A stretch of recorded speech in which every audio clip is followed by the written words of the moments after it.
السلام عليكم حبابي وحباباتي، كيف بقيتو؟ كنتمنى انكم تكونوا في امان الله. كما كتلاحظوا انا رجعت معكم بفيديو جديد. اليوم ان شاء الله غادي نشوفوا فيديو ديال مركز الحامض، ان شاء الله بكيلو ديال الحامض. غادي تشوفوا انه تقدروا دوزوا به رمضان كامل ان شاء الله. كنتمنى هادشي اللي كندير هنا الاعجاب ديالكم انا والوالده ديالي، ونكونوا كنجيكم خفاف الظل وبلا بكم ما غنكونوش وتبارطاجيو مع صحابكم ومع العائله ديالكم. غنبداو. المهم ديما كيكون الضعف ديال السنيده ولا السكر ولا اللي يحتاج اللي كان عندكم متوفر في الدار ماشي مشكل. الضعف ديالو كيكون هو الكميه ديال الليمون. بحال دابا كيلو ديال الليمون غنديروا فيه نص كيلو د السنيده، 2 كيلو غنديروا كيلو، وهكاك غادا على حساب الكميه اللي باغيين ديروا. غنبداو بهذه الطريقه. هنايا كتشوفوا حيت شي اللي كانوا مضروبين شويه وصافي.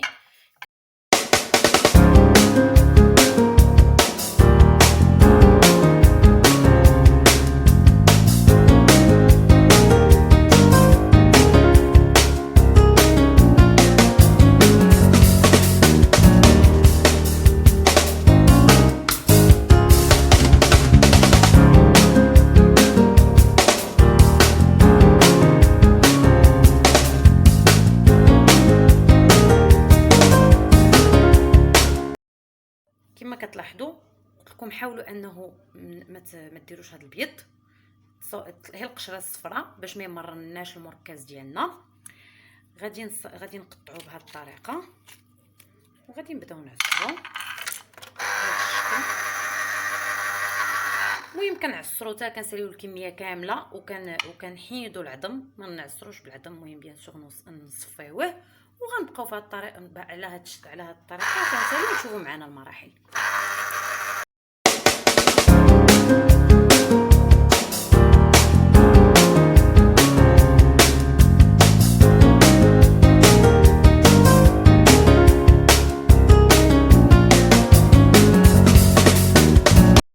كنفرغوه في هذا الاناء اللي ديجا حكينا فيه الحامض، وكنزيدوا عليه السكر كما قلنا. واخا تبان لكم الكميه قليله، تبارك الله راه كيدوز، راه كيولي مركز. ما سميناه مركز كيولي عصير مركز وكيدوز.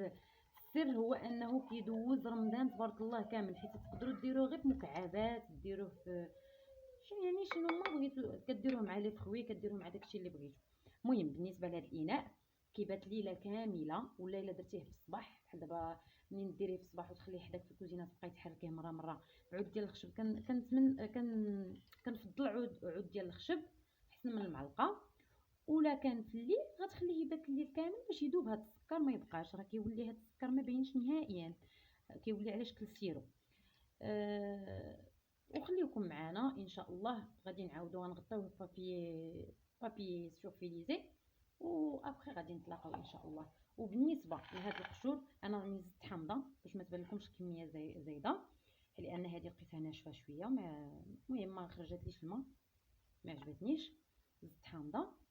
بالنسبه لهاد القشور غادي تكون ان شاء الله مفاجاه زوينه. غادي يبان لكم شنو ما كنضيعوا حتى شي حاجه ان شاء الله في هذا الكيلو ديال الحامض، كنستغلوه كامل. ومازال غادي نبان لكم شنو غنديروا به. خليكم معنا ان شاء الله من بعد تشوفوا الطريقه ديال المركز كي غيطلع ان شاء الله.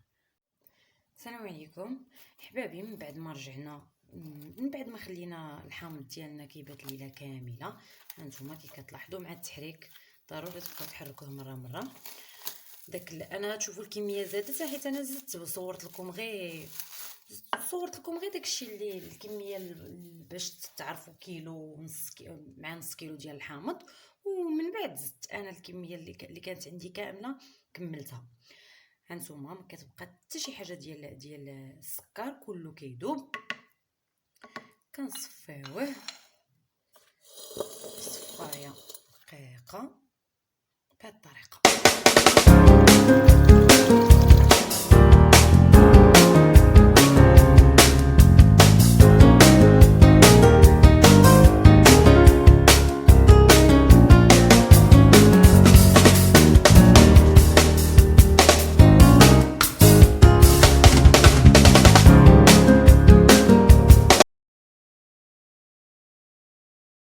بعد ما صفيناه باش انا كنت في الاول قلت لكم ان حتى شي حاجه ما كتضيع من هذا الحامض.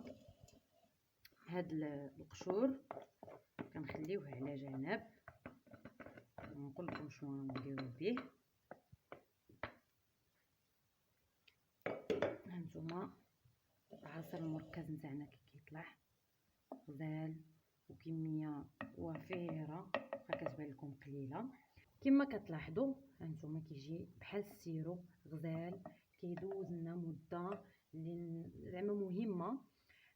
بالنسبه كيديروه في الكيسان تاع دانون، في القراعي بحال هذا الشكل. انا دايره في القراعي، هذا ديجا كان عندي في المجمد. كديروه مكعبات صغار، لا بغيتو ديروه في لي فخوي ديروه في المذاق ديال اي عصير درتو بلي فخوي، كيجي غزال وما كيبش معاكم. هانتوما كي كتلاحظوا راه كيجي بحال حيت داك السكر ما كيخليهش يبس، يعني كيهبط بطريقه سهله. هانتوما شتي كيجي بحال الجولي زوين، بحال لا جولي، كيدار فاش ما بغيتو. وبالنسبه قلت لكم راه ما ديروش حيت حلوب زايد، راه كديروا غير نسمه، كديروا نسمه باي عصير الفواكه اللي بغيتو، وتزيدوا الكميه السكر اللي بغيتو، ولا ما تزيدوش كاع لان السكر ديالو راه كافي الغرض. بالنسبه لهذا اللي قلت لكم ما كتضيع فيه حتى شي حاجه، هذا راه كنديروه في الكيكات، كنديروه في الحلويات، كنديروه كيجي نكهه معسل غزال، كيجي نكهه في جميع الحلويات اللي بغيتو. مذاقه غزال، شتي غير مذاقه غير بوحدو تذوقوه زوين. مهم ديروه في اي حاجه وطبيعي 100%. والحاجه اللي قلت لكم غادي تكون مفاجاه هما هاد القشور هادو، غادي نديرو بهم حتى هما ما غنضيعو فيهم حتى شي حاجه. تكون بالنسبه انني انا زدت الكميه كما قلت لكم، هذا ما كنضيعوش حتى هو. كنشدو قرعه الزاج ولا قرعه الميكا ولا القرعه اللي كانت عندنا متوفره، اي قرعه كنلوحوه بهذه الطريقه. لا بغيتو تقطعوه قطعوه، وكنديروا الملحه بطريقه عشوائيه حيت هذا كنحتاجوه. كنديروا الملحه ما بين كل شويه د الحامض.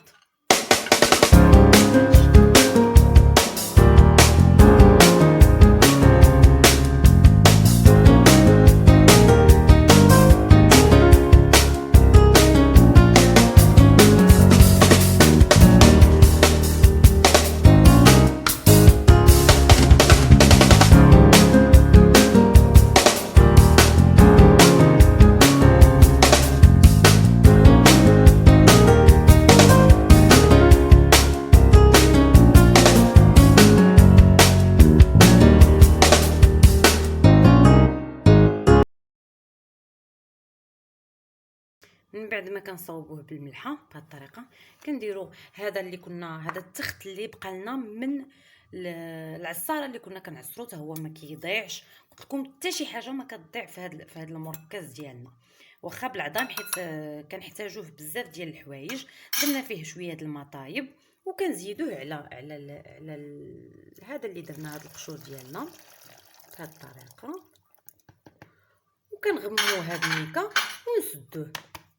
كيجي غزال. انا نوريكم ديجا عندي في الثلاجه، نوريكم اللي ديجا موجوده كيجي ولا اش كنحتاجوه. ها هو هانتوما راه معسل معانا، وها الماء ديالو، حتى الماء ديالو كيجي زوين. كيصلح القوق، ملي نكونوا كنطيبوا القوق نديروه ما نحتاجوش نضيعوا حامضه. كيصلح الدجاج، نغسلوا الدجاج به. كيصلح الحوت، تغسلوا به الحوت. يعني كيصلح بزاف ديال الاستعمالات، وراه ماشي غير الغسيل، راه ديروا حتى شي حوايج زعما اللي هما ديال الماكله اللي ما عندوش الحامض مصير، حيت زوين، ماشي شي حاجه اللي زعما ما صالحاش ولا ما صالحاش للماكله. وكنتمنى هادشي ينال الاعجاب ديالكم، وشاركوا وساعدوني ساندوني بجيم والاشتراك، وشاركوا هادشي مع صحابكم والعائله ديالكم.